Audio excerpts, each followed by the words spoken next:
maybe we can go ahead and kick those off. We otherwise had been planning on having a uh,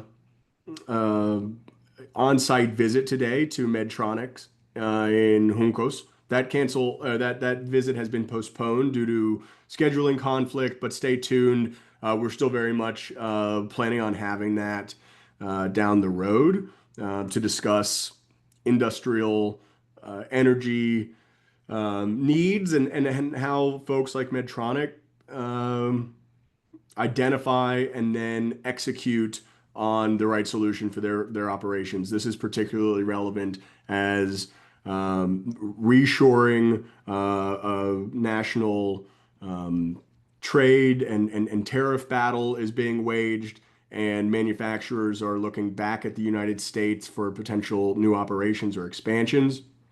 There was just news of Eli Lilly opening a multi-billion dollar facility in Texas and making sure that Puerto Rico has its best foot forward, particularly in the health and life sciences, is important. And so we want to highlight the work that Medtronic does, as well as other industrial manufacturers in Puerto Rico, to make sure that the energy community, both on and off island, understands how do they meet their energy needs and ultimately succeed in a marketplace like Puerto Rico.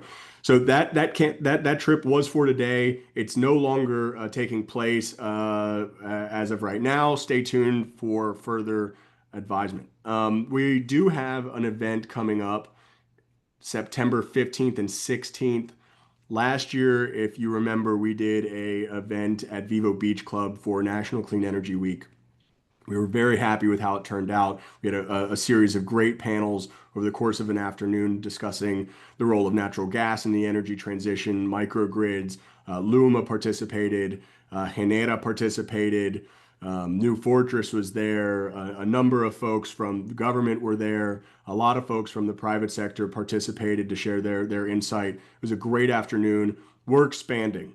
This year, we are doing a day and a half of panels. We're going to be talking about financing. We're going to be talking about microgrids. We're going to be talking about government and military energy resiliency in particular, startups, entrepreneurship, federal funds. We're going to have an update. Not exactly 100 days, but 250 days of the second Trump administration. So we're going to have an update as to what's the latest out of Washington, and hopefully some dust has settled with regards to federal funds. So we'll have a better understanding of what's going on there. And of course followed up by happy hours and good food. So please join us. Put it on the calendar already, September 15th and 16th at Vivo Beach Club in Carolina, Puerto Rico. Very much looking forward to building on what we did last September and working with all of you to make it a great success. So stay tuned for more information. If you're interested in joining, obviously put it on your calendar. If you're interested in sponsoring or supporting the work we do, become a member, reach out to Tom, Javier, or myself directly, and we'd love to make sure the work you do gets highlighted and you get featured during the event. So, all right, that is those two events. We also are planning on another in-person activity sometime between now and September, most likely to a utility scale solar installation as part of our efforts to highlight success stories in Puerto Rico and understand the barriers they had to overcome to be successful. That is something that we're planning likely in July, towards the end of July. And so stay tuned. And if you ever want more information about the Puerto Rico Energy Forum, reach out to Tom, Javier, or myself. All right, we are going to jump right in to our conversation today. This is our general forum conversations, our third and final conversation of every month. It takes place the last Tuesday at 11 a.m., as we're talking right now. We also have Puerto Rico Energy in 60 Minutes, which is the Thursday before at 6 p.m. And we also have Power Hour, which is the Thursday before that, also at 6 p.m. So those are members only conversations. If you're interested in joining as a member and getting access to all the conversations, do so. We'll make sure the link to join is in the chat. Otherwise, again, reach out and we'll make sure all the information is available. All right. Without further ado, I am Sam Tallman. I'm Director of Energy Services for Green Power Technologies, Puerto Rico. We develop small hydro projects, and I'm joined, as always, by my partner in the Energy Forum, Tom King, founding director of Fundación Borencana and man of many trades, worked in energy for a very long time and incredibly insightful when it comes to energy financing. Tom, welcome. Good to see you. Yeah, good to see you, Sam. Great distance, and I'm thrilled. I'm very excited that we want to get in and talk to Loraima today. So Absolutely. I'll shut up and we can get on with it. Perfect. So we are joined today by Loraima Jaramillo. Many of you need no introduction for Loraima.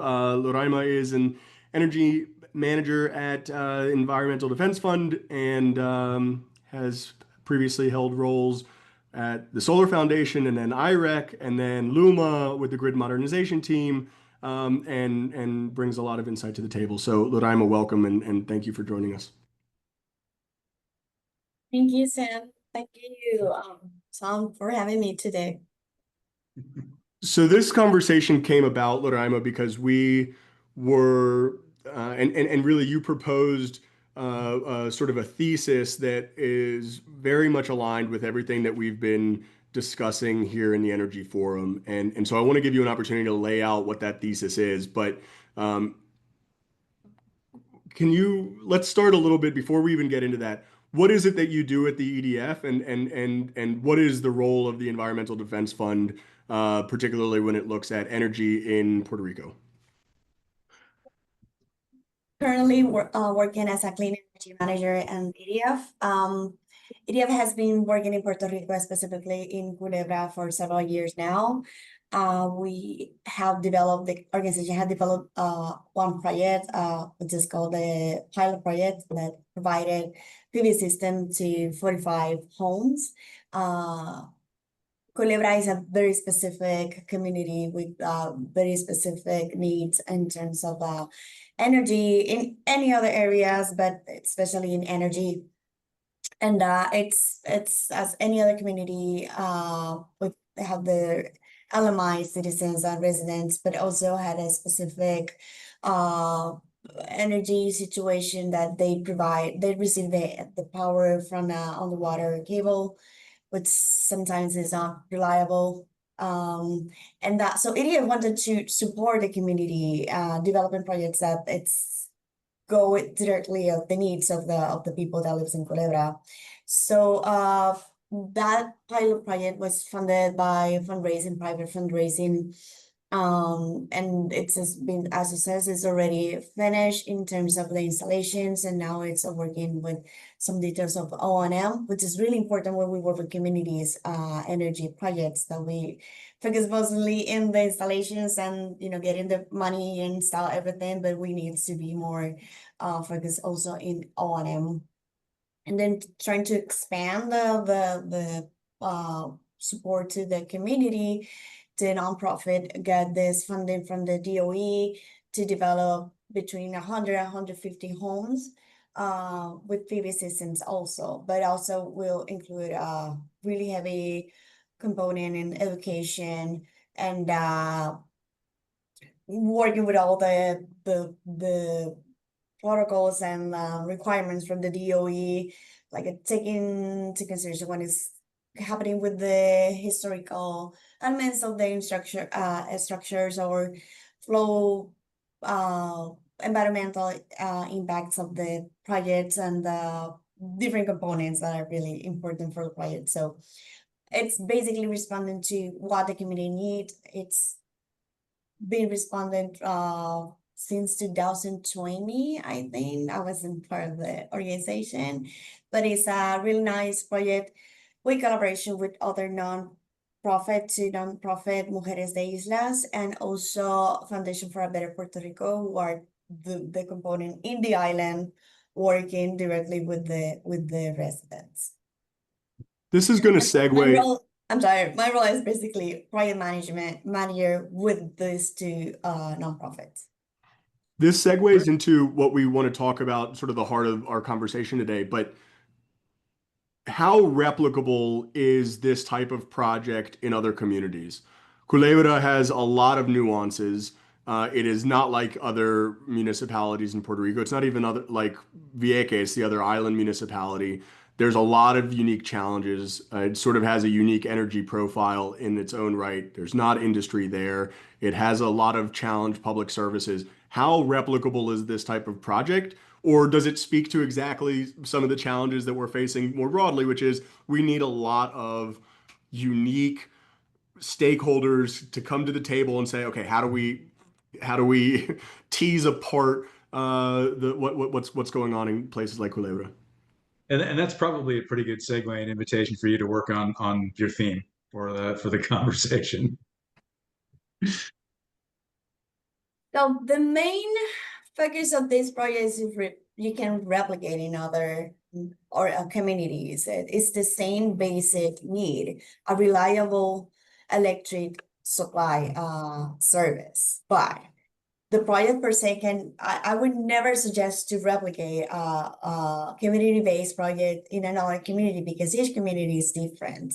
So the most important part is to go to the communities. If they invite nonprofit like EDF or any other nonprofit that have been working here in Puerto Rico since Hurricane Maria, and identify what they need, what they want, and how the organization or the government or the academia can support that community, and then start developing the project around what they need and what is feasible. Identify which are the resources that they have in the communities and which are the resources that they don't, that can be supplied by other means. But yeah, it can be replicated. We had seen other communities like Salina, Castañer, and Utuado. So yeah, it's something that we can replicate as long as we tailor to the community needs. So with that in mind, Loraima, maybe lay out in a couple of sentences what is the thesis that was the impetus for our conversation and has sort of been the back and forth for the last week or so or a couple of weeks in as we were preparing to put this conversation together. Remember when we had the conversation, I think it was 2 weeks ago or a week and a half ago.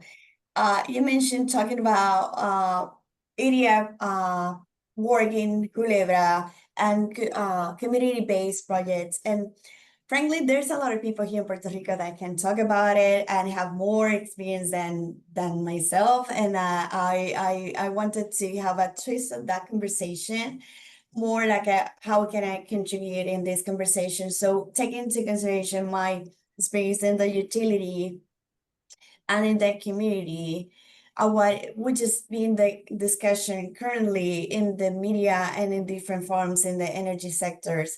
I think that I have the urgency to talk about, which is how we can balance the community resiliency need and the grid sustainability.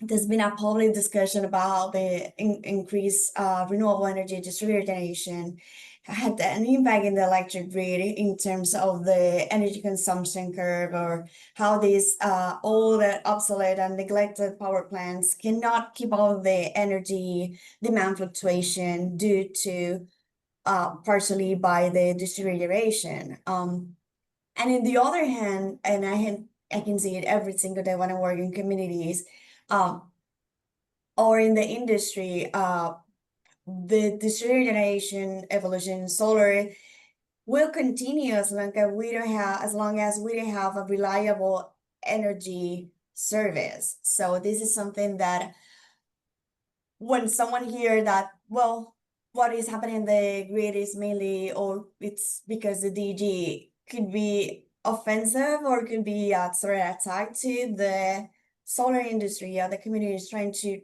fill that gap of this essential service that had not been delivered to the people in Puerto Rico. So one thing could be the driver to the other, but partially. And as long as we don't have a good electric system and electric service, people, businesses and community will continue to develop their projects and trying to fill that gap. And if the electric grid is not being tailored or modernized to adjust this fluctuation, this is going to continue. So that's basic my thesis. Like this is two poles in the conversation that I didn't see how Puerto Rico is doing a plan to balance both sides or combine both sides to have a resilient electric system.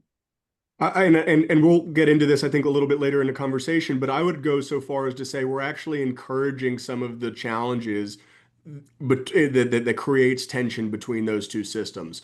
And we'll get into that in a little bit. But if we think about, you know, what does it mean for community resiliency?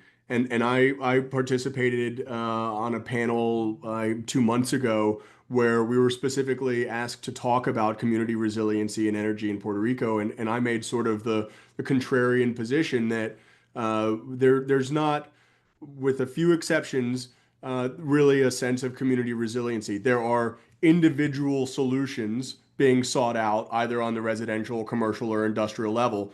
And that can include hospitals, which provide community resiliency, and it can include industrial manufacturers that provide an important space for their employees in the event of a natural disaster, which we saw after Hurricane Maria. But for the most part, it is individuals rationally pursuing what is in their best self-interest, which is I need to make sure that I have met my energy needs immediately. And that's a trend we've seen accelerate. I mean, you made an important point in the article that you shared with us privately of really just how accelerated that process is. Yeah. We're talking about the latest numbers in Luma report, interconnection progress report was over 150,000 customers with the NEM 1.14 gigawatts in energy distributed, which is mostly residential under 25 kW. So these are very specific profile. And this trend is going to continue. I think that we reached the highest new interconnection average per month in this last quarter. So this is going to continue, as I mentioned before, when the communities cannot see this essential service fulfilled by the government or the private operator, they are going to develop their own solutions, and it's something that is logic and talks about our resiliency power. But there's a specific profile of residents here in Puerto Rico, the last mile on LMI communities that are more affected in this scenario. They have a few resources to address this vulnerable situation. And then some of them can develop their own projects, some of them have access to organizations that can help them, but most of them don't. And they are stuck in the middle of this situation. And the question for us as Puerto Ricans is what we're going to do about it, what we're going to do with this electric system. And again, going back to the original thesis is that what we're going to do about it, are we going to continue with the centralized decision nowadays more focused on fossil fuels? Are we going to continue distributed generation trying to resolve specific problems, or are we going to try to come with a plan that can be a more national solution for this situation that we have here? I don't know if I answered that question, Sam. No, you did, and I just want to yeah. Tom, just very quickly, let me add some specific numbers to what Loraima said, because 158,600 energy customers are enrolled in the net energy metering program. That's 1.14 gigawatts of power. Loraima, as you mentioned, that mostly 25 kW or below. In the first quarter of this year, Luma processed an average, and I'm just reading from your words, Loraima, processed an average of 4,690 new distributed generation interconnections per month and 14,072 net energy metering customers, marking the highest number ever recorded in a single quarter. So these are in the midst of right what we've seen: major outage over New Year's, island-wide blackout in April, massive outage in the middle of May. Energy rates are going to continue to go up, right? So you have a lot of market drivers that are making that decision make a lot of sense for folks that are saying, I can beat all 3 points on the supposed energy trilemma here by having potentially lower cost, definitely higher reliability, definitely cleaner power just at my fingertips, right? And whether it has any impact, positive or negative, on my neighbors or the grid or Luma I don't. It's almost irrelevant because what I'm going after is my needs. Tom, I'm sorry I interrupted you. Yeah, no, it's actually right. I mean, it's part of the dilemma that Loraim has been describing, and the fact that the argument between should we put all our money into distributed energy or should we put all our money into centralized is just a false argument. There is no one size fits all answer for Puerto Rico or every community, as we've talked about earlier.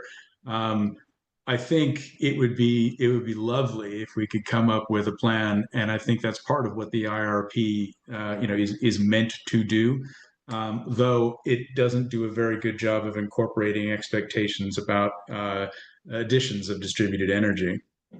Though I'd point to the last bit of news about, what was it, an average of 4,600 a month.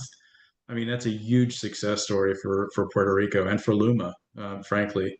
Seeing that kind of progress within all this, and yes, it doesn't answer the questions about the last mile communities. It doesn't answer the questions about small and medium sized business and things that are not being largely included in those numbers.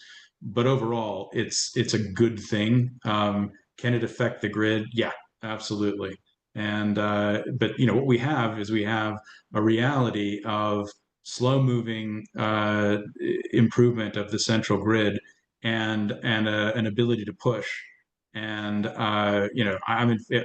push on the distributed side.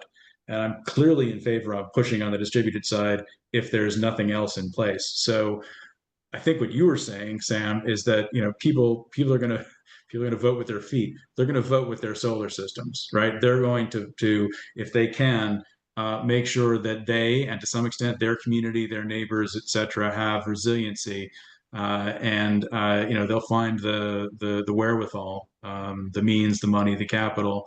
They'll get the training. That's half, if not more, of the things that we've been doing in the Fundación for the last 5 or 6 years. Training people to be able to develop and access capital, training people to be able to design and deliver, and then working with capital providers in order to help them I, channel I capital. Yeah. I think part of the challenge here is, and Loraima, I want to get your take on this, is that the challenge is that all these folks are the 1.14 gigawatts of residential solar installations are not because there's such a strong environmental conscientiousness that everybody wants to move towards solar. They're doing it out of a bare necessity to have reliable power reliably and at a cost that is at least stable, even if it's not dirt cheap, right? So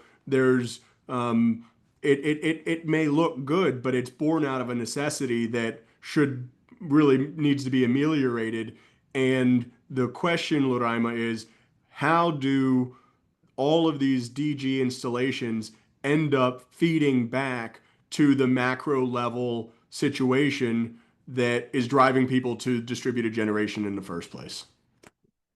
Yeah, I can answer that with a positive, positive feeling and negative. According to what my calculations are, the total export energy from DG on the last quarter was 5.22% of overall energy consumption. That's positive because we all know that we have a generation situation, and this is what they export, but they also generate more because they go into auto consumption, and that's good. But this energy that they are injecting to the grid is not the, according to the professionals in engineering. I'm not an engineer, so I'm relying on their Mhm. analysis. There's a issue with the frequency and the voltage, and have problems in terms of how this power get into the grid and how it may affect what we have already in the grid. So that is the negative side of this distributed generation contribution to the grid. There's an impact, as we mentioned before, of this power in the grid DG. For example, we have the solar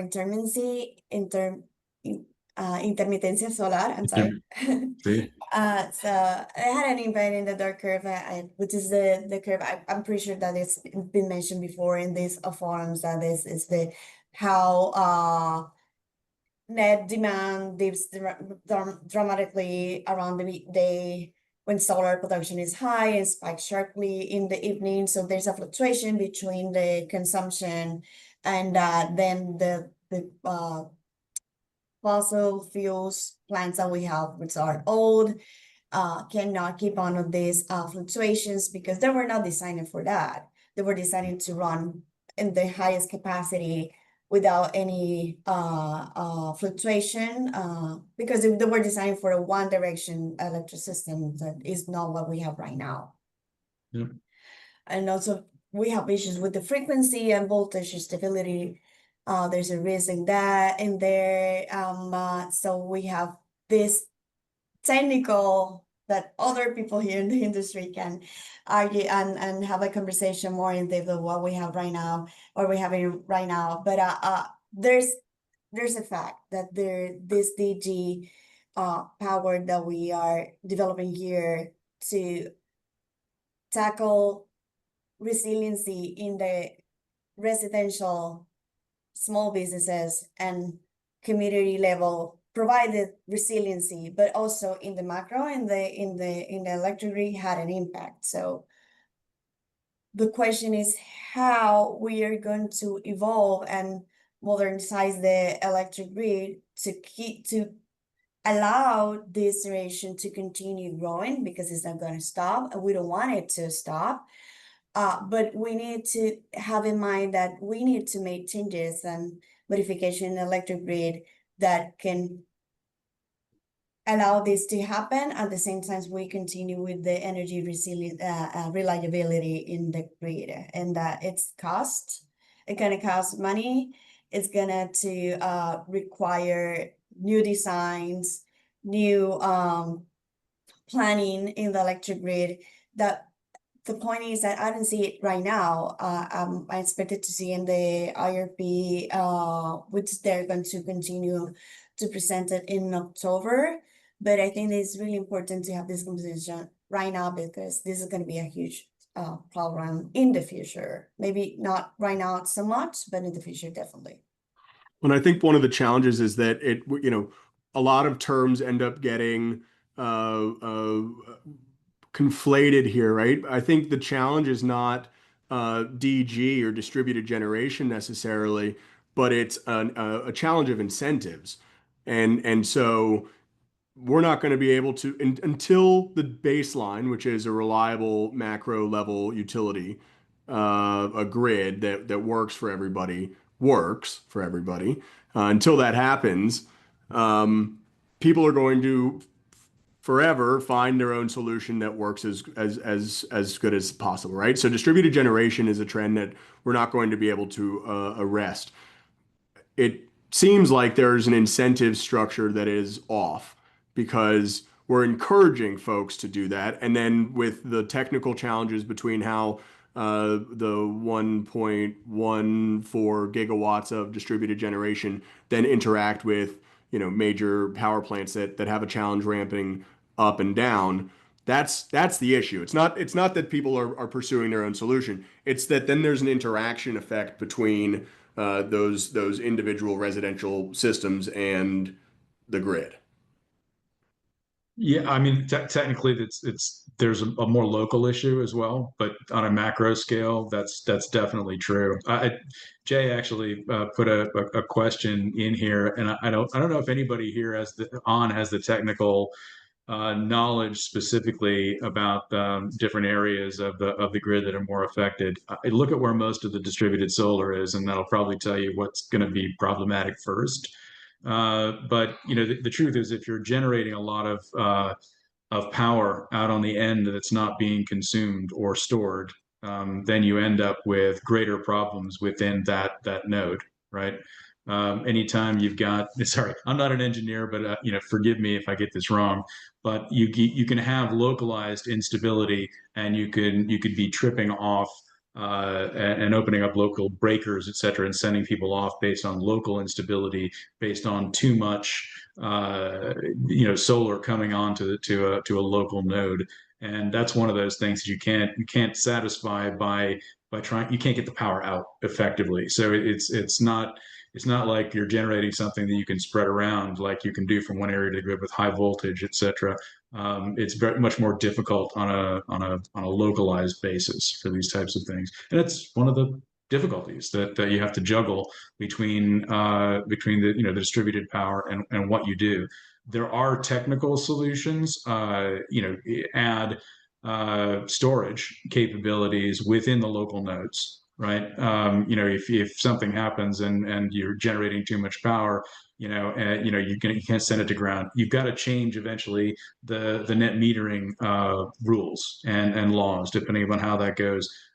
Make it more valuable, right? Pay people to put power on and share it when prices are high. You do peak shaving potentially with it. If you can satisfy demand within a node, that node doesn't draw as much power, and then for there's more power farther up the line. It's when you're producing too much power at a node and you can't get it out that you end up with problems. That's a really tragic non-engineer oversimplification. Um, but it gives you the idea that it's not just adding more storage, the best system, which by the way are absolutely great and needed to manage the larger end of the grid and distribution around the island.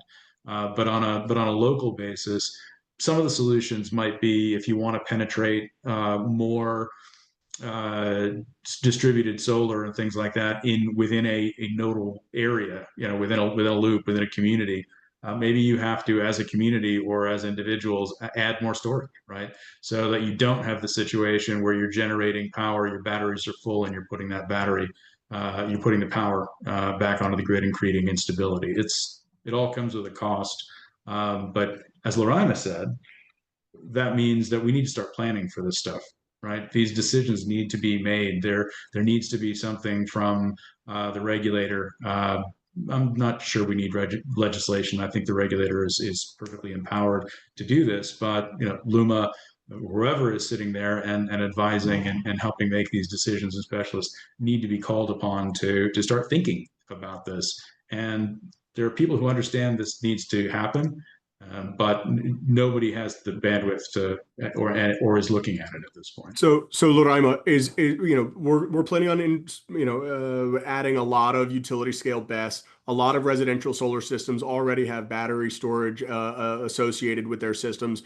Is battery storage the solution, or is it a band-aid to a broader issue? How do you understand storage amongst the various media solution tools that we have access to?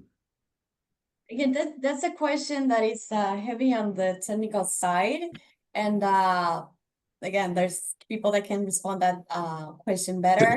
sounds to me like we need to get Angel on here or Um, somebody with deep knowledge to start talking about some of these things if people are interested. yeah, but according to what I have been learning from my colleagues in the industry, utility scale storage is a good solution for to balance the system and to respond better to the energy consumption demand fluctuation.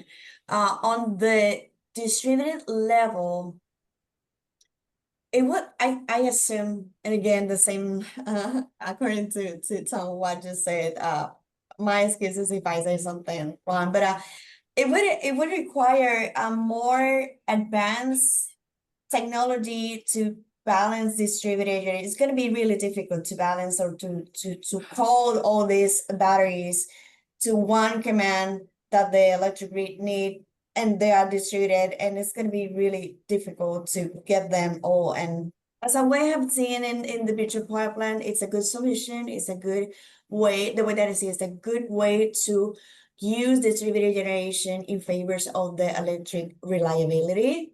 It got another situation in terms of cost. It's the most expensive kilowatts that we have here in Puerto Rico. Is $1.25. It's really expensive. So I think that we need to come with solutions that can balance what we need, but also in terms of how expensive it is. So BESS, it's a good solution. Say it right. But BESS is a good solution. Distributed generation storage, I'm not sure it's the most is the easiest way to manage storage. But it's something that we need here in Puerto Rico for energy resiliency in the level of residences and commercial and community. So I think and getting out of the technical and into some of the financial conversation here, because one of the things that we've talked about a lot on the Energy Forum is PREPA's bankruptcy. It's one of the things that makes LUMA's work even more challenging. And distributed generation has a key impact on the utilities' capacity to generate revenue.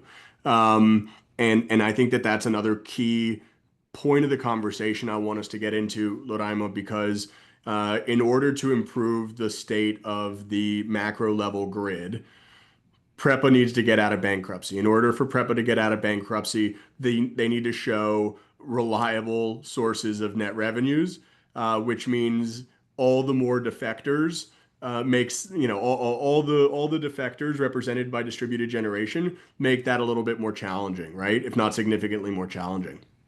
And so um, you and that's if all they do is leave, right? But there's an incentive mechanism that seems to encourage them to leave, and then is a negative tax on them to do so, right? So they're not only encouraged to leave because of the bad system, but then they're paid uh, for excess generation that they put onto the grid, which challenges the financial models for the utility. What needs to happen on the incentives level? What is the conclusion to what I was just saying? This is a controversial topic here in Puerto Rico, right? NEM cost and NEM compensation. I would like to start my contribution to this topic saying that NEM is the only incentive that we have here in Puerto Rico right now in distributed generation of energy.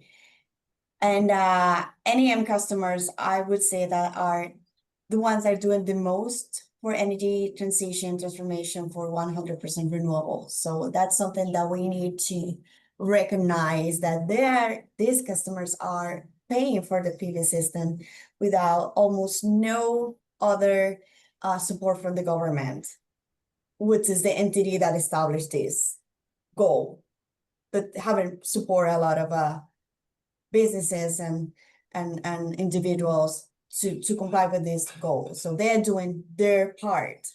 But there's another reality, and that's the reason why we are here today to talk about what is happening and which is the effect of DG, why we have so much DG, and which is the effect of it. And so NEM contribution compensation 101, it's fixed.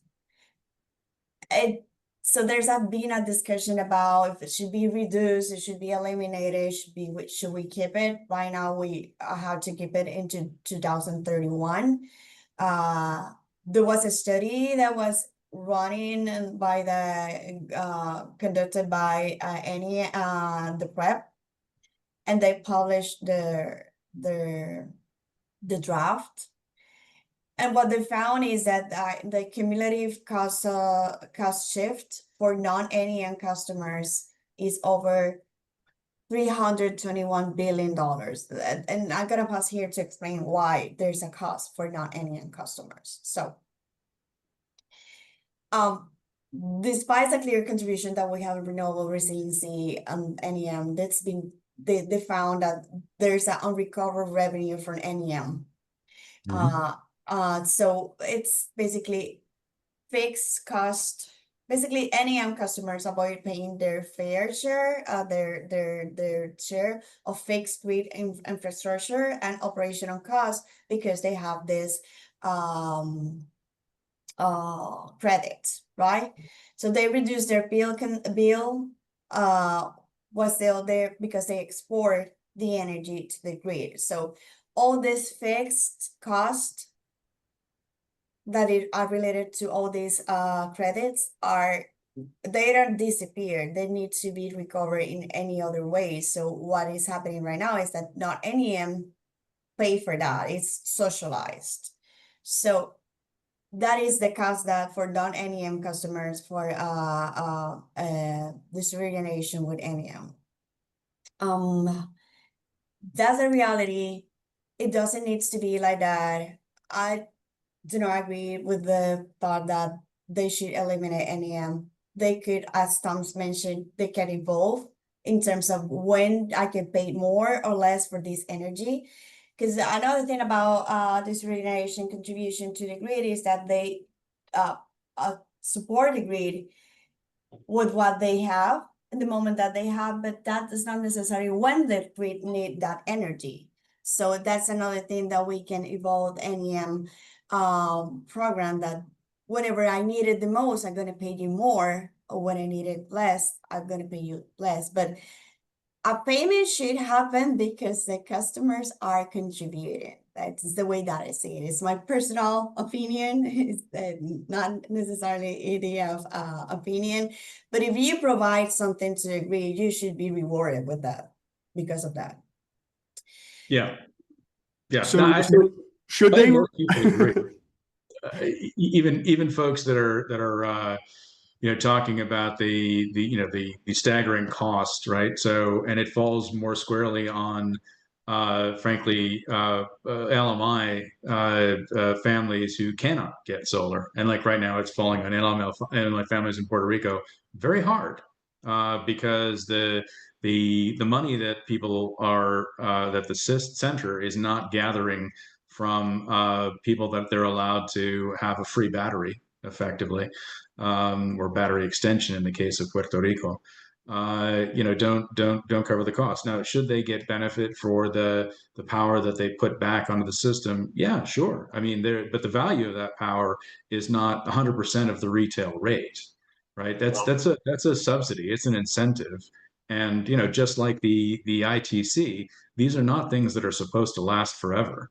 They're incentives to get first movers and frankly rich folks, first adopters, to come and move things along. That kind of and enhance the social acceptance of renewables, right? I think as Cecilio very very helpfully put in the chat. The fact is that the cost of solar has come down remarkably in Puerto Rico and everywhere else, and so the next level of adopters do not necessarily need as big a subsidy in order to contribute. Yeah. So Tom, let me expand on that because I think that this is key, right? Because you have a variety of market drivers that are already incentivizing, though not necessarily through a direct government or electrical utility, financial incentive, right? There's Yeah. already market drivers pushing folks towards individual solutions. Those are clear. We see them and we're seeing them whether you're eligible for net metering like an industrial client or not, right? And so we're seeing folks that are implementing cogeneration systems that are not eligible for net metering because they need energy at a lower cost at higher reliability. And so there's already market drivers there. And then at the other hand, you have the technical challenge associated with what happens when power is exported to the grid. You have the financial challenge of the utility needing to pay customers for what they put onto the grid that's currently going through a bankruptcy or an adjustment plan, right? And it's not clear to me what type of drop off we would see in the distributed generation marketplace if net metering went away. We're going back to the initial market drivers. It seems to me like people would continue to go after their individualized solutions here, and without having the hundreds of billions of dollars of cost shift to folks that are either ineligible, incapable, disinterested, whatever it might be, but definitely depend on a grid that works. Yeah, I haven't seen. It would be interesting to see economics, behavioral economics, to see if will have an effect, which kind of effect have with the DG increments, with the Mhm. different NEM reduction or increment. In my opinion, the driver still will be the same. I wanna fill that gap that is not being fulfilled by the government and the private operators, and I'm gonna do it anyways. If NEM get into the question when you decided to install a PV system or lease a PV system, I'm not sure. It would be, I think that maybe the project could include, when they do their research in 2030, they could include that, because maybe it's not such a huge driver for the prosumers. I think there's another, because you brought in behavioral economics, I think there's another key point to be stated here. And Tom, you and I have talked about this a little bit before, but when people put solar panels on their roof, their energy demand, their energy consumption behavior changes. They end up consuming more, not less. And there's pretty reliable literature as to that effect. And so when all of a sudden the sun's not shining on their panels and they have to jump back onto the grid, they're not consuming what they used to consume, they're consuming more, which has an additional load, literally and figuratively, on the utility. And that strikes me as part of the fundamental challenge here as well, which is we have a lot of folks who entirely justifiably have said, I'm going to do everything I can to take care of myself. And I think we should applaud that. I think that is the point in case of resiliency in many ways. We're going to make sure that my needs are met. Now, there's an asterisk to that whole thing, which is I'm going to take care of myself on the good days, and you all are going to take care of me on the bad days, and that has huge costs associated with it for the grid. I'm I'm a little bit concerned about what Lay the Ace, not a little bit. I'm concerned about what Lay the Ace, Law 10, basically did, which was we're going to postpone the research associated with the net metering law. We're going to take the Energy Bureau's independence and kick it down the road. And it seems like uh, a very successful lobbying push, but not one that's necessarily in favor of understanding the supposed benefits of net metering, and certainly not about understanding the costs we've just laid out. Yeah. Yeah. No, I mean, look, and Puerto Rico probably has more leeway in some ways than other markets because everybody has a battery, right? So the actual amount of power that's being put onto the system is very different from what's been experienced in California and other markets where people put large solar systems on their properties and no no form of batteries, so everything went into the grid. In Puerto Rico, I'd love to understand, and it just doesn't need to wait to 2030. Realistically, how much goes into the batteries and how much actually overflows and goes into the grid, right? And at what times? The duck curve in Puerto Rico is going to have a big chunk out of it, out of that big bag because power flowing into the batteries first. Yeah, So yeah, sorry, sorry. no, no. Definitely, storage has been like helping to the fact that maybe dot curve is not such a huge problem right now in Puerto Rico because it goes to the storage, and Mhm. it could help. It could help. That's why I say that in the future it could be some such a huge problem here in Puerto Rico, but batteries are helping to slow down a little bit that effect. That's definitely happening. Yep. Though, I mean, even when we spoke with Donnie Hernandez, he's clarified this through some of his newsletters, bulletins that he publishes on LinkedIn. There is a curtailing effect. There is a challenge with excess energy in the middle of the day that is not attended to, and seemingly uh, sort of ignored in the macro level. Yeah, I mean, this would be a much, much, much bigger problem right now without the batteries. But that's not to say that on days it's not still a problem. Yeah. I think the challenge is we're sort of fighting against ourselves here, right? We're trying to attend to a macro level issue, financially, economically, technically, and we have the only, as Loraima, you pointed out, the only true incentive is for folks to potentially make our jobs harder, right? We we've encouraged them to defect from the grid and then basically sell unreliable power at a high cost back to it. Yeah. And I want to bring another point really important for me.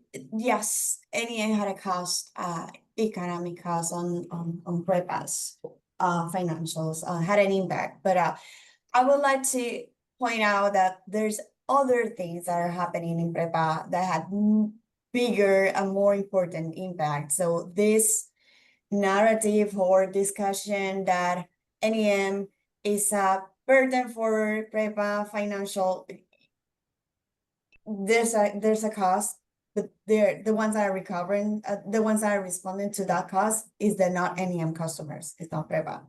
But we have rate revision since 2017 that we haven't completed yet. We have 12 subsidies that had an impact, and also in rate payers. We have a 9 billion outstanding bond debt, $3.8 billion unfunded pension liabilities. We have other outstanding debt that haven't been, that are unsecured credit debts from fuel lenders, etc. There are other really important financial issues that we have right now in PREPA that are not related to NEM. So yes, had an impact, but driving the conversation and discussion to NEM costs is not the right way to tackle PREPA's financials. You But it's not an excuse either. Yeah, I know, but I mean, your argument is basically, well, they're much worse than me, so I should keep doing this. By the what I'm so way, trying, by what the I'm trying way, to say is I that is, actually agree with you, but for different reasons, because we really do need to keep pushing. And if NEM is there and it helps, more people get distributed power right now, if that's broken, and it is, we don't know when it's going to get fixed. then yes, we're creating some problems operationally. Yes, we're potentially creating bigger problems down the road, but we're also saving ongoing economic development. We're keeping people's power. We're getting them light. We're giving them the opportunity to keep going. If they can't fix the whole system, then we better be able to continue to deliver distributed systems to make sure that we can all keep moving forward. So we're coming up on the end of our hour. So I think there's two key questions, Loraima, that I want to pose to you. One is you mentioned in this article that you shared with us that one of the key things that we need to do is adapt the energy policy on the island. Maybe spend a couple of minutes. What do you mean by that? What is the policy that we should touch first? How does it look in the future? What's the recommendation there? Okay. Well, the ones that everyone wants to have revised and updated is 8915, 8916, which is the interconnection regulation for distributed generation. The 15 is for under 25, 16 is bigger systems, which is transmission and distribution. 15 is distribution, 16 is transmission. This has been a draft from the prep that they developed. I don't even remember. It's been over 2 years now. Luma revised it and developed TIRs, TIRs. Oh my God, I forgot. Technical interconnection requirements. And then they revise it and they send it back to the prep, and they haven't heard from the prep or any other organization that send their comments or modification that regulation since then. And that's the key to have this is another topic beyond what we are talking about, but this is key for Luma, for developers, for communities, for customers to have a clear rules for interconnections and NEM. I don't think that NEM would not be revised into 2031, but that's the key. Another regulation that never been developed and was supposed to be included in that regulation is microgrids interconnection regulation.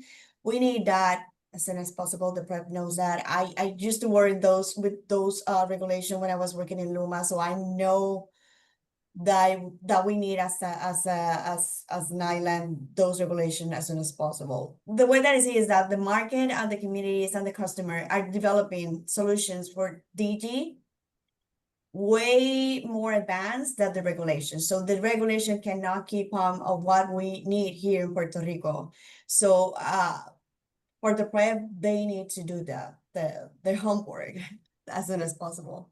So let me follow up with that, because I think then we're going to tie it all back to the first thing we discussed and get to Cecilio's question in chat as well, which is based on the challenges we're seeing as an island community, based on what we're seeing as individual users are needing and searching for in terms of their energy solutions, and based on your guys' experience in Culebra, how do you what do you take away from the Culebra experience, taking into consideration what we've just discussed, and bring microgrids or distributed generation to other communities on the island, taking into consideration, again, what we just discussed?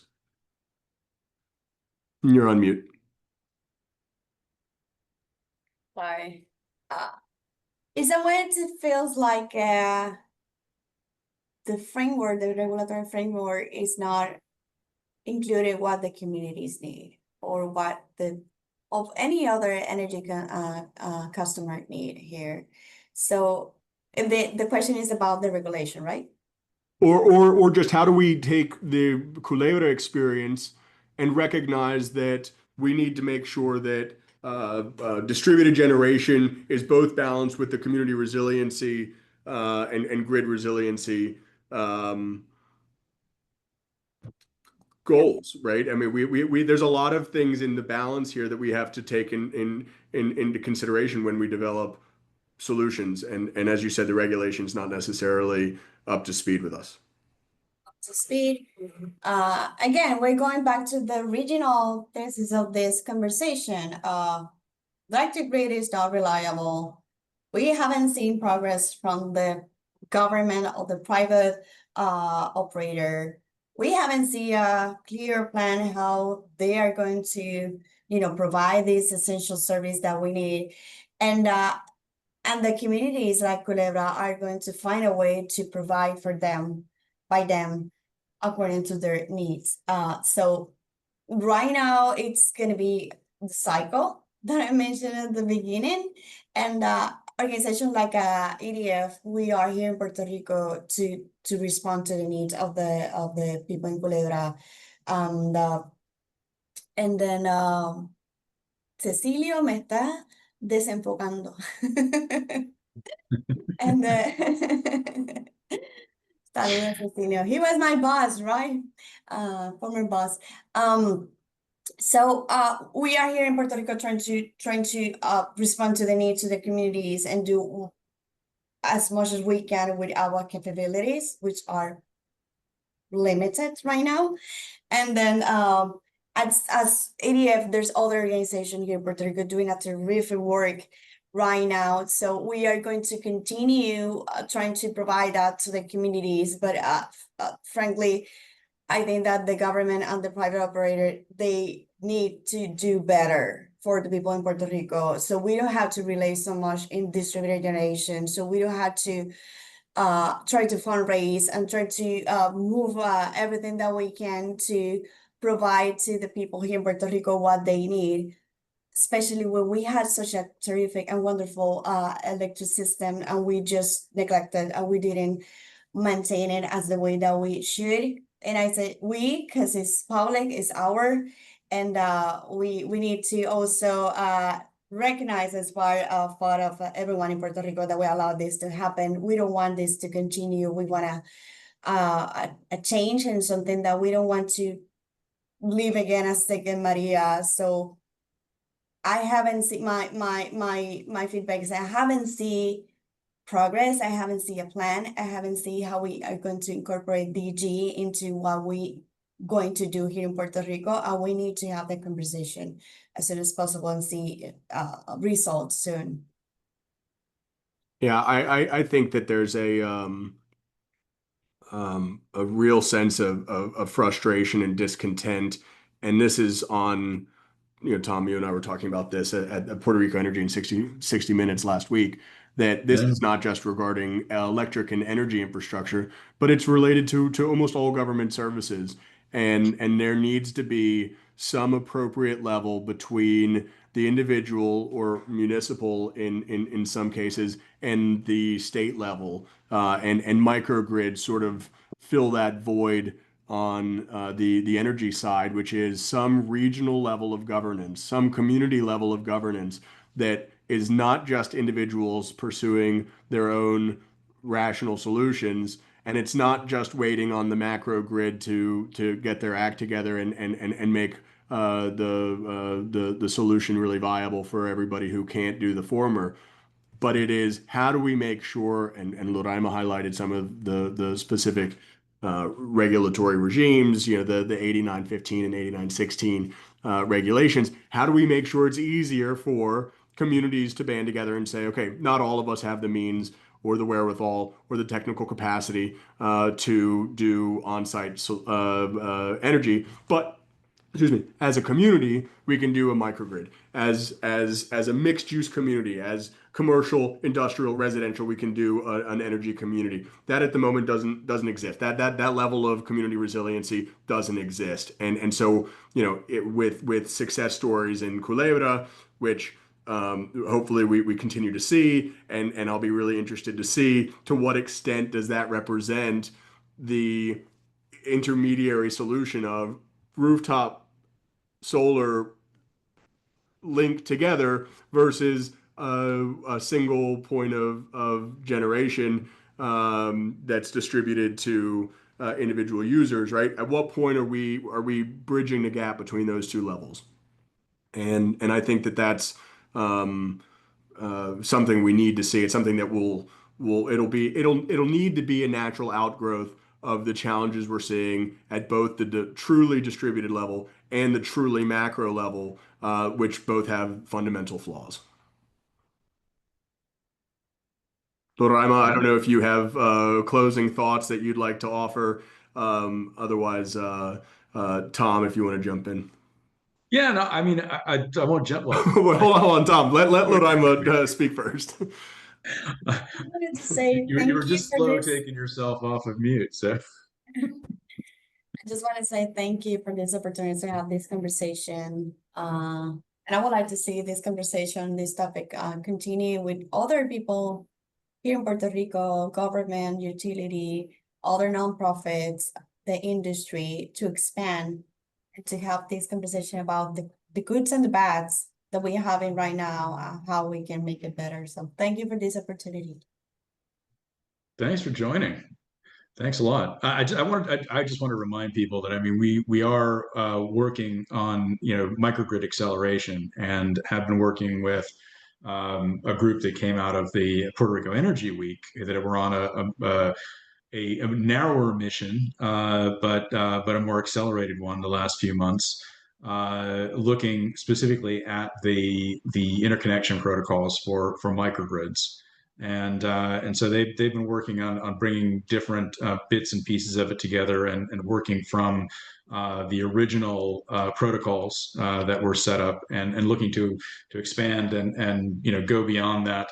I think it's a very important step and one that is certainly necessary. It's not everything that we need to accelerate the microgrid deployment and along with regulation and interconnection protocols. I think the making sure that we have established standard contracts that lay out the risks and the rewards. So everybody from the developers, the communities, the EBC contractors, Luma regulator understands their place and their role and what the potential products are that are being offered. And beyond that, to let the providers of capital understand what the risks are in backing a particular microgrid project, et cetera, and how that relates to the grid, how it's going to be priced. So there's a lot of work to actually do, and if we actually can get people to focus on it for even 6 months and say, let's get there and do these, frankly, it does not take that long to create a standard contract. It takes a long time to get it right, but you can usually do a few deals before you get there.